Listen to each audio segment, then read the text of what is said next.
नमस्कार, बहुत स्वागत है आप सभी का हमारे इस खास कार्यक्रम में। मैं हूं आपके साथ प्रथा शुक्ला। प्रतिभा की जब भी बात होती है तो हमारे आसपास में ऐसे कई लोग होते हैं जिनके पास में बहुत सारी बहुमुखी प्रतिभा के वो धनी रहते हैं। कुछ लोग गॉड गिफ्टेड होते हैं तो कुछ लोग उसे इतनी ज़्यादा निखार के साथ में आगे बढ़ते हैं कि अपनी एक अलग ही पहचान बनाते हैं और वो मुकाम वो हासिल कर लेते हैं।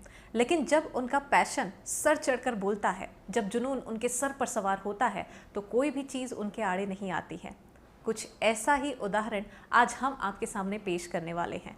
छत्तीसगढ़ के आदित्य राजे सिंह से हम आपको आज मिलाने जा रहे हैं, जो कि महज 10 साल के हैं, लेकिन अपने उम्र के 10 साल के आते तक उन्होंने जो मुकाम हासिल किया है, जो अपनी पहचान बनाई है, वो वाकई इतनी बड़ी है कि उनके आगे चुनौतियां काफ़ी तुच्छ उनको लगती है और आप भी दांतों तले उंगली दबाने को मजबूर हो जाएंगे। तो आइए हम आपको आज मिलाते हैं एक लिटिल चैम्प, हमारे रॉक स्टार आदित्य राजे से। आदित्य जी, सबसे पहले तो बहुत स्वागत है आपका जी। और हमारे व्यूअर्स को आप बताइए कि जितनी बातें मैंने आपके बारे में अभी हमारे व्यूअर्स को, हमारे लिसनर्स को जो बताई है, क्या कुछ आपने अचीव किया है और कैसे आपकी जर्नी रही है। मैं चाहती हूँ कि आप खुद से ही हमारे व्यूअर्स को बताएं।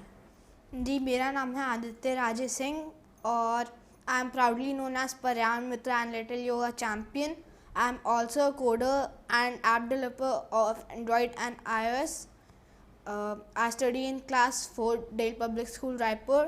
I am also twice national judo player and why I am trying to shape a better future of India. तो अब आपको आदित्य जी के बारे में तो पता चल ही गया होगा कि उन्होंने क्या कुछ, चैंपियन भी रहे हैं, नेशनल सर्टिफाइड भी रहे हैं और ऐप डेवलपर भी रहे हैं। और इन सब से ऊपर आपको एक और आश्चर्य की बात हम ये बता दें कि आदित्य राजे ने अपने 10 साल की उम्र में पीएचडी कर रखी है, यानी कि ये नन्हा उस्ताद पीएचडी होल्डर है। तो पीएचडी के बारे में ही अब हम आदित्य जी से पहले पूछ लेते हैं और उसके बाद उन्होंने जो कुछ भी कामयाबी हासिल की है उसके बारे में भी हम बहुत सारी चर्चा करेंगे आदित्य जी से। आदित्य जी, सबसे पहले आप ये बताइए, 10 साल के हैं आप, बहुत कम उम्र होती है आपकी। लोग बहुत अपने बड़े एज तक में भी पीएचडी हासिल नहीं कर पाते हैं, लेकिन आपने कैसे किया? आपके दिमाग में कैसे आया कि आपको पीएचडी करना चाहिए? कहाँ से आपको इंस्पिरेशन मिली? जी, मैं लास्ट 1 ईयर से जो मुझे दिया यूनिवर्सिटी, मैरीलैंड स्टेट यूनिवर्सिटी का, उनका कंटिन्यूसली कॉल आता था और फीडबैक लेते थे। तो मेरे को बहुत सारे फाइल सबमिट करने पड़ते थे, असाइनमेंट्स करने पड़ते थे उनके, और रेगुलर उनको अपडेट देना पड़ता था। तो ये बहुत आसान नहीं था, पर फिर करते करते एक दिन कॉल आया और फिर मुझे पीएचडी दी गई। तो कैसे लगा आपको कि आपको इसमें पीएचडी कर लेना चाहिए? क्योंकि जैसे आपने बताया कि आपकी जर्नी कैसे शुरू हुई, लेकिन पीएचडी करना is not a little thing, वो बहुत टफ टास्क होता है। बहुत लोग सिर्फ सोचते ही रह जाते हैं कि उन्हें पीएचडी करना है, लेकिन फिर भी वो नहीं कर पाते हैं। फिर आदित्य ने कैसे कर लिया?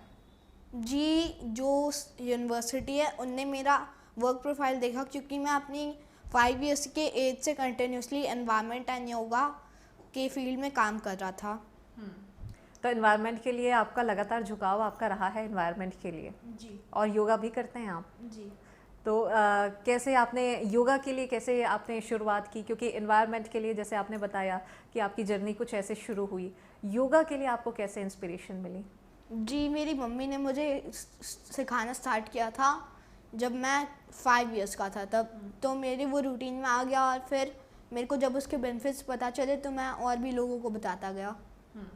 आप बहुत छोटे हैं आदित्य, 10 साल के हैं आप, और 10 साल में जो दूसरे बच्चे होते हैं, जो आपके भी दोस्त होंगे और जो हैं, वो लगातार खेलते कूदते हैं या कहीं अपने हॉबीज़ वाली क्लासेस ज्वाइन करते हैं, लेकिन आप उनके साथ में नहीं जाके आपने अपनी एक अलग ही दुनिया बना ली और आपने पीएचडी हासिल कर लिया।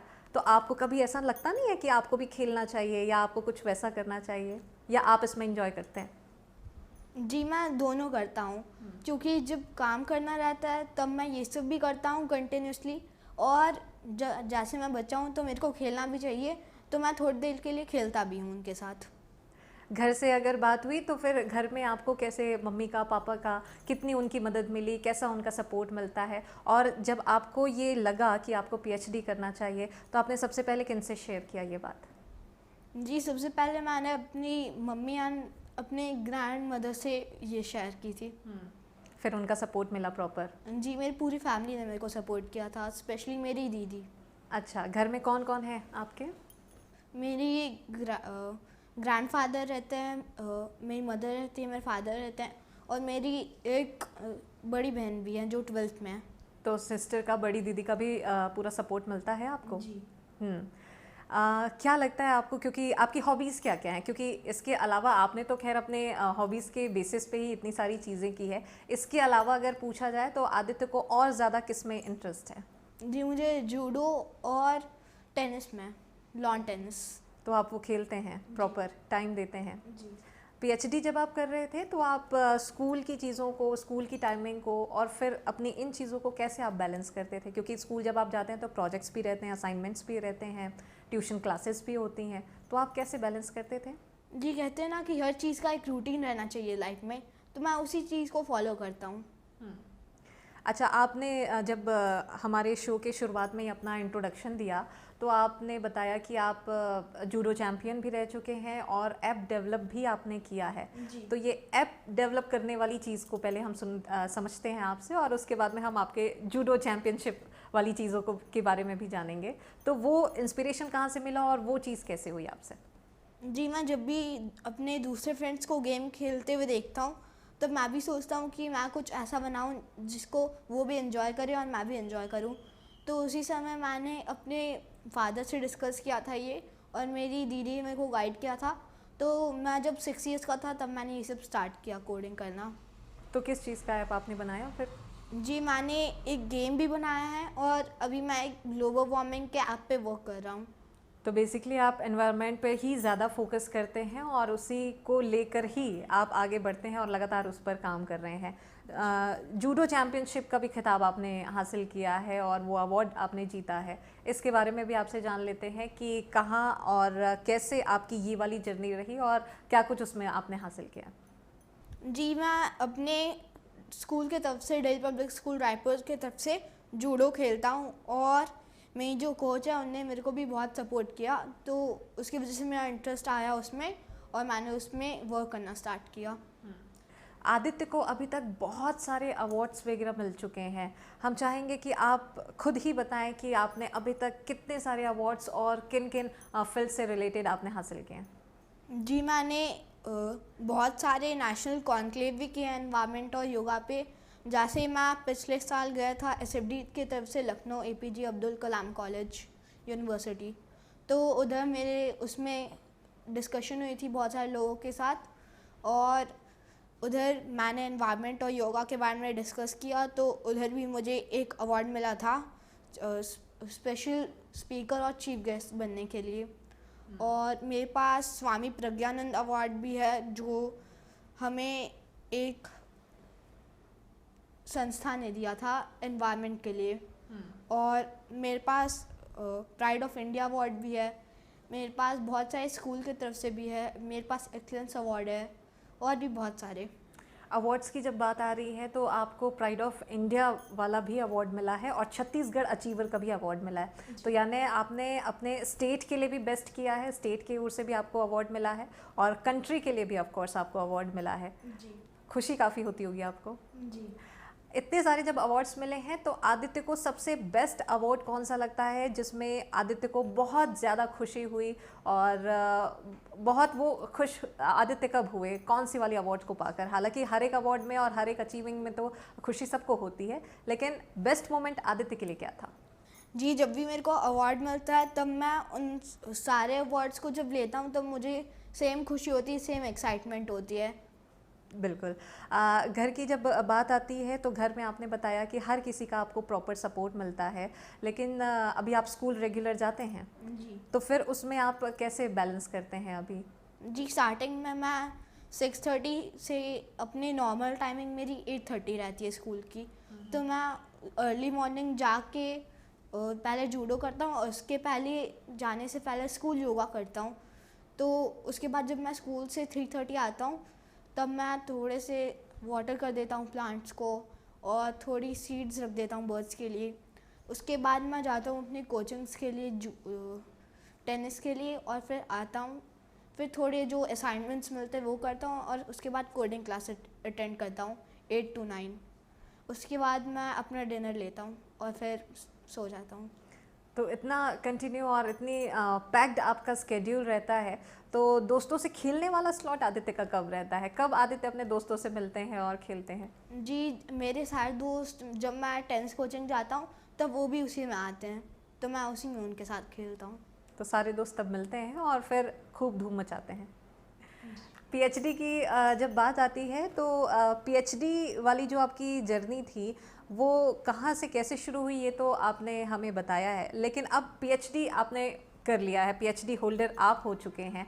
अब क्या लगता है आगे आदित्य ने क्या कुछ प्लान कर रखा है, क्योंकि अपनी इतनी कम उम्र में तो आपने इतना कुछ अचीव कर लिया है? जी, मैं जहाँ पे भी जाता हूँ सबसे रिक्वेस्ट करता हूँ कि एनवायरनमेंट का ध्यान रखें। और मैं अभी जो हमारे सीएम हैं, जो हमारे गवर्नर हैं यहाँ के, उनके साथ मैं ज़ीरो प्लास्टिक का भी कर रहा हूँ काम उसमें। तो मेरे उसको जितना कंटिन्यू कर सकता हूँ उसका करने का ट्राई कर रहा हूँ। और एक दिन देखना चाहता हूँ जब हमारे पूरे इंडिया, पूरे वर्ल्ड में ज़ीरो प्लास्टिक हो जाएगा और प्लास्टिक पूरा बैन हो जाएगा, जिसकी वजह से पूरा एनवायरनमेंट ग्रीन ग्रीन रहेगा और सारे कंट्रीज़ में सिर्फ खुशी रहेगी। चलिए, ये एक बहुत अच्छी बात आदित्य आपने कही है, ज़ीरो प्लास्टिक का आपने जिक्र किया है और वाकई आपने वो चीज़ सोची है जो बड़े से बड़े लोग भी नहीं सोच पाते। आपने इतनी कम उम्र में सोच लिया उसको और उसको अब एग्जीक्यूट करने के लिए भी आप प्लान कर रहे हैं। क्या लगता है आपको, कब आपके मन में ये आया? और क्योंकि प्लास्टिक यूज़ लोगों को इंस्पायर तो किया जाता है, लोगों को बताया जाता है कि प्लास्टिक यूज़ नहीं करना चाहिए, तो कैसे लगता है आपको, आप कैसे मैसेज लोगों तक पहुंचाएंगे कि प्लास्टिक यूज़ नहीं करना चाहिए, ज़ीरो प्लास्टिक यूसेज रहना चाहिए? जी, जैसे मैंने बताया स्टार्टिंग में जब कोविड से पहले मेरी दादी गार्डनिंग करती थी, तब मैं उनको देखता था और इसमें मेरे को इंटरेस्ट आया तो मैं करने लगा। उसके थोड़े टाइम बाद सडनली कोविड ऑकर आ गया था, तो उसमें मैं न्यूज़ में देखता था कि कितने सारे लोगों को ऑक्सीजन की कमी हो रही है, वो मुँह मांगी कीमत भी दे रहे हैं ऑक्सीजन के लिए। तो उसके बाद मैं पूछा कि ऑक्सीजन किधर से आता है, कैसे होता है, तो मेरी दीदी और मेरे पेरेंट्स ने मेरे को बताया कि ऑक्सीजन ट्रीज से मिलता है। तो मैंने उनसे पूछा था, जैसे मैंने न्यूज़ में देखा कि उसके लिए भी हमें पैसे देने पड़ते हैं क्या, तो उनने बोला कि नहीं, ट्रीज़ हमें फ्री में ऑक्सीजन देते हैं। तो उसी के बाद जब मैंने उनको देखा था तो उसके बाद से ही मैंने अपना क्राइटेरिया बना दिया था कि मैं प्लांट्स और ट्री करूँ, कि जब बाद में कोई और ऐसी डिज़ीज़ आए या ऐसा कोई भी कोविड-19 टाइप का ऑकर हो तो उसमें हमें इतनी सारी चीज़ें ना करनी पड़े और हमें फ्रेश ऑक्सीजन फ्री में मिले। चलिए, बिल्कुल, तो वाकई ये बहुत बारीक सी और बहुत छोटी बात है, लेकिन बावजूद उसके आपने इतना कुछ अचीव किया है, हासिल किया है। कोविड वाला टाइम वाकई कॉम्प्लिकेटेड था, लेकिन उस टाइम से ही बेसिकली ये समझा जाए कि आपको तब से थोड़ी कुछ इंस्पिरेशन मिली या थोड़ा कुछ आइडिया आया कि आप इस फील्ड में और ऐसा कुछ कर सकते हैं। चलिए, now come back to the point, yoga. तो आप को पर्यावरण मित्र के नाम से भी जाना जाता है, तो आदित्य को क्या लगता है, आदित्य को क्या पसंद है? पर्यावरण मित्र के नाम से जाना आदित्य को पसंद है या आदित्य राजेश सिंह के नाम से आदित्य को जानना पसंद है? जी, मुझे ऐसा कुछ चाहिए नहीं, क्योंकि अगर पर्यावरण के बारे में मैं बात करूँ तो मुझे उसमें सिर्फ वर्क करना है। और लोगों ने मुझे ये टाइटल इसलिए दिया है क्योंकि मैं पर्यावरण के साथ इतना मतलब फ्रेंडली टाइप रहता हूँ और मेरे को अच्छा लगता है कि लोग मेरे को पर्यावरण मित्र बोलते हैं। तो जैसा आपकी अगर एनवायरनमेंट के बारे में बात करें तो देखा होगा कि लास्ट ईयर जब G20 हुआ था तब उसका भी टॉपिक कुछ एनवायरनमेंट से रिलेटेड था और उसमें भी ज़ीरो नेट कमीशन की बात हुई थी। तो उसी के बारे में आप सोच सकते हैं कि एनवायरनमेंट इतना बड़ा टॉपिक है कि हमारे पूरे देश के प्रधानमंत्री और जितने भी बड़े बड़े कंट्रीज़ के जितने लीडर्स हैं सारे उसके बारे में कुछ बात कर रहे हैं, तो वो बहुत इम्पॉर्टेंट होगा, तो उसके बारे में भी हमें सोचना है। तो उस चीज़ को आपने काफ़ी पॉजिटिवली लिया और पॉजिटिव नोट पर लेकर फिर आपने आगे बढ़ा है और वैसे ही आप लगातार काम कर रहे हैं। बिल्कुल, पर्यावरण मित्र के बारे में तो हमने आपसे जान लिया है। आप टेनिस में भी आपका काफ़ी इंटरेस्ट है और आप हर रोज़ उसे खेलते हैं। उसके बाद में आप जूडो चैम्पियन भी रहे हैं ऑफ कोर्स, और उसके लिए हर रोज़ आप टाइम देते हैं। योगा की जब बात आती है तो आदित्य रोज़ योगा करते हैं? जी। और कौन कौन से कैसे आसन करते हैं, क्योंकि यूजुअली लोग काफ़ी आलस करते हैं या लेज़ी फील करते हैं, योगा कर नहीं पाते हैं, तो आप ऐसे लोगों को आप क्या मैसेज दोगे और आप क्या करते हैं हर रोज़ योगा में, कौन कौन से आसन करते हैं, क्योंकि बहुत सारे टफ आसन भी होते हैं योगा में। जी, जो लोग लेज़ी फील करते हैं योगा करने में, तो उनका वो भी सल्यूशन है, क्योंकि योगा करने से हम में एनर्जी आती है, हमारे इंटरनल ऑर्गन्स ठीक रहेंगे, तभी हमें लेज़ी फील नहीं होगा, तो वही उनका सल्यूशन है। और जैसा कि मैं हर दिन योगा करता हूँ, तो मैं बहुत सारे सिटिंग पोस्चर्स करता हूँ, जैसे लोटस पोस्चर, गोमुख आसन, ऐसे ही बहुत सारे, और स्टैंडिंग पोस्चर भी करता हूँ, जैसे सूर्य नमस्कार और ताड़ आसन, बहुत सारे, हलासन, सेतुबंध आसन और ब्रिज पोस्चर, उसके बाद बहुत सारे आते हैं। तो आदित्य जब अपने घर पे अकेले योगा करते हैं तो क्या फैमिली को लेकर साथ में करते हैं या आदित्य अकेले योगा करते हैं? जी, मैं अपनी दीदी और अपनी मम्मी के साथ करता हूँ योगा। और बाकी लोगों को भी आप इंस्पायर करते हैं योगा करने के लिए? जी, बिल्कुल, क्योंकि सुबह हमें सन को भी देखने को मिलता है, तो वो भी एक पॉजिटिव साइन होता है। और स्कूल में फिर प्रेजेंटेशन आदित्य का कैसा रहता है, किस किस चीज़ों में वो इन्वॉल्व होते हैं, अदर एक्टिविटीज़ को कैसे देखते हैं? जी, स्कूल में भी मेरा बहुत अच्छा चलता है, क्योंकि मैं पढ़ाई में भी बहुत अच्छा हूँ, और मेरे सारे टीचर्स भी मुझे देख के बहुत इंस्पायर होते हैं। बिल्कुल, तो आप योगा खुद भी करते हैं और अपने घर वालों को भी कराते हैं, ये वाकई बहुत अच्छी बात है आदित्य। लेकिन घर वालों के साथ साथ में हमें ये भी जानकारी मिली, ये भी पता चला है कि आप बाहर भी जाते हैं और दूसरे लोगों को, दूसरे बच्चों को, स्कूल्स में स्टूडेंट्स को भी आप ट्रेनिंग देते हैं योगा का। जी, बहुत सारे आउटर एरियाज़ और प्राइवेट स्कूल में भी जाता हूँ, और गवर्नमेंट स्कूल्स में भी जाता हूँ, और उधर योगा सिखाता हूँ बच्चों को, और उन्हें भी बहुत मज़ा आता है करने में। तो वो सभी आपको सपोर्ट करते हैं और आपको फॉलो करते हैं प्रॉपर। तो आप एज अ योगा टीचर वहाँ पर रिप्रेजेंट आप खुद को करते हैं। जी, बिल्कुल, तो ये वाकई बहुत अच्छी बात है। इसके अलावा आदित्य हमें ये भी पता चला, और अभी आप कुछ देर पहले आप खुद भी बता रहे थे कि आप बहुत से ऐसे प्रोग्राम्स हैं जिसको आपने अटेंड किया है, आपको अवार्ड्स भी मिले हैं, लेकिन कई प्रोग्राम उनमें से ऐसे भी हैं जिसमें आप खुद चीफ गेस्ट बन के गए हैं, तो वो फीलिंग आदित्य की कैसी रही? जी, उस समय मुझे बहुत प्राउड फील होता है कि मुझे कोई बहुत सारे लोग एज अ चीफ गेस्ट बुलाए हैं, और मुझे इतना उनने संबोधन किया है, मेरे को इतना सपोर्ट किया है, इतने सारे अचीवमेंट दिए हैं मेरे को। हमारे व्यूअर्स को आप क्या कुछ मैसेज देना चाहेंगे, क्योंकि इतनी सारी बातें आपने बताई है अपने बारे में, और फिर आप लोगों को इंस्पायर भी करते हैं, और वाकई आपने जो काम किया है वो वाकई बहुत काबिल तारीफ़ है। हमारे व्यूअर्स को आप क्या कहना चाहेंगे, क्या बोलना चाहेंगे आप? जी, मैं एक चीज़ बोलना चाहूँगा, जो प्राइवेट स्कूल, गवर्नमेंट स्कूल और गवर्नमेंट को भी ये अप्लाई करना चाहिए हर जगह। देखिए, जब हम लोग स्टूडेंट्स लेते हैं स्कूल में एडमिशन, तब नर्सरी से ही स्टार्ट हो जाता है, तो जो अबव 5 इयर्स हो जाते हैं उन्हें एक रिस्पॉन्सिबिलिटी जैसी दे देनी चाहिए कि उनका नाम का एक प्लांट रखना चाहिए, और गवर्नमेंट की तरफ से हर स्कूल को एक छोटा सा लैंड का पीस मिलना चाहिए, जहाँ सारे स्टूडेंट्स अपने नाम के प्लांट्स लगाएंगे, और जब वो 2 या 3 इयर्स और सीनियर हो जाएंगे, तब वो हर बार जैसे स्कूल ट्रिप पे ले जाती है, वैसे उनको एक ना एक बार ले जाएं ईयर में, और वो अपने तरफ से भी जा सकते हैं स्टूडेंट्स अपने पेरेंट्स के साथ, तो वो भी बहुत अच्छा रहेगा।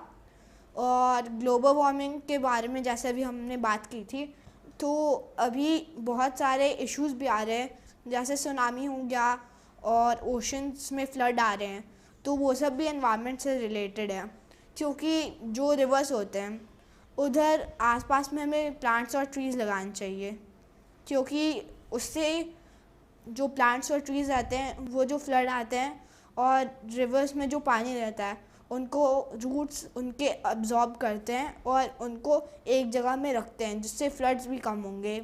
और ग्लोबल वार्मिंग हो रही है, तो हमें कम से कम 2 सेल्सियस ग्लोबल वार्मिंग कम करने की ट्राई करनी चाहिए। और सारे लोग मानते हैं कि 2 सेल्सियस बहुत कम होता है, पर अगर हर कोई करेगा तो वो बहुत ज़्यादा हो जाएगा। तो आपको जैसे पता है कि ग्लोबल वार्मिंग के वजह से ग्लेशियर्स भी पिघल रहे हैं बहुत, और उसकी वजह से ओशन लेवल भी बढ़ रहा है, तो उसको हमें कैसे भी करके रोकना पड़ेगा, क्योंकि ग्लेशियर्स भी एक प्योर वाटर के सोर्स होते हैं। तो चलिए, बहुत सारी आपने अच्छी बातें तो कही है। और आदित्य को क्या कविता में, गाना गाने में, इसमें या डांस करने में, किस में इंटरेस्ट है आदित्य को? जी, मैं बहुत सारी कविता भी लिखता हूँ। कविता लिखते हैं आप? तो अपना कुछ लिखा हुआ आप सुनाइए।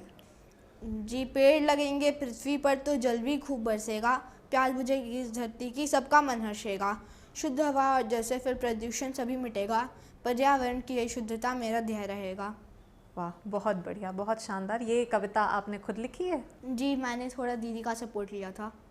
चलिए, तो कुल मिलाकर आदित्य जो हैं वो पर्यावरण प्रेमी है, ये तो बात समझ में आई है। बहुत सारे अवार्ड्स आदित्य ने अपने नाम में रखे हैं और आदित्य खुद अब अपने इस एज में आकर जो लोगों को अब तक रोल मॉडल मानते आ रहे थे, अब ये खुद भी अब इंस्पिरेशन बन चुके हैं उन तमाम बच्चों के लिए जो अभी तक ये नहीं समझ पाए कि उन्हें क्या करना चाहिए। और महज 10 साल की उम्र में आदित्य ने जो मुकाम हासिल किया है वो वाकई काबिल तारीफ़ है।